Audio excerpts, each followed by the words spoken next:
అరే! జర ఈ ఫోటో కళ్ళలో పట్టుకొని చూడుర్రి. అరే! ఇదేంది సామి కర్ణాటక పాలిటిక్స్‌ల్లా ట్రబుల్ షూటర్ అనిపించుకునే 'డీకే శివకుమార్' సార్ ఎప్పుడైనా గిట్లా తయారై తిరిగిండా? అస్సలు లేదు గదా! కానీ కర్ణాటకలో అధికారం మారంగానే ఒక పత్రికా ఎడిటర్ గారి ఊహాశక్తికి రెక్కలొచ్చినాయి. వార్తను కాస్త మసాలా దట్టించి రక్తి కట్టించాలి అనే ఆరాటంతోటి ఏకంగా ఒక రాజకీయ నాయకుడిని తీసుకుపోయి పరమశివుడి రూపంలో కూర్చోబెట్టిర్రు.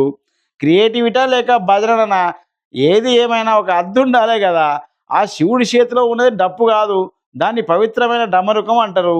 హిందూ సంప్రదాయంలో దానికి ఎంతో గౌరవం ఉంటది.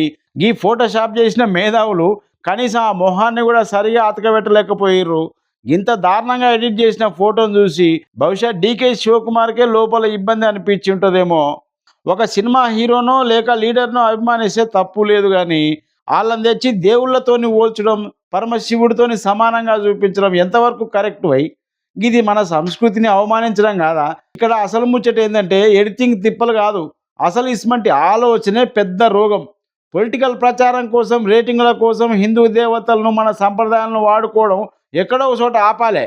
ఇయాల ఒక లీడర్‌ను దేవుడిని జేస్తరు. రేపు ఇంకొక లీడర్‌ని తెచ్చి ఆ సీట్‌లో కూర్చోబెడతారు. గిదే కథను జనంలోకి గట్టిగా తీసుకోబోతారు.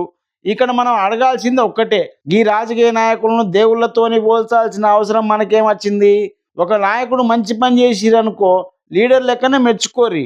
అంతేగాని దేవుడి లెవెల్‌కి తీసుకుపోయి నెత్తిన పెట్టుకోవాల్సిన పని లేదు. ఇసుమంటి విజువల్సు, ప్రచారాలు జనాన్ని తప్పుదోవ పట్టించడమే గాకుండా, సొసైటీలో అనవసరమైన గొడవలకు కారణమైతాయి. ప్రచారం కోసం ఎంతకైనా తెగిస్తామంటే నడవది. జర పైలం బిడ్డ మీరేమంటారు పబ్లిక్కు గిసుమంటి ఓవర్ యాక్షన్ గాళ్ళని చూసి కామెంట్‌లో పెట్టుర్రి.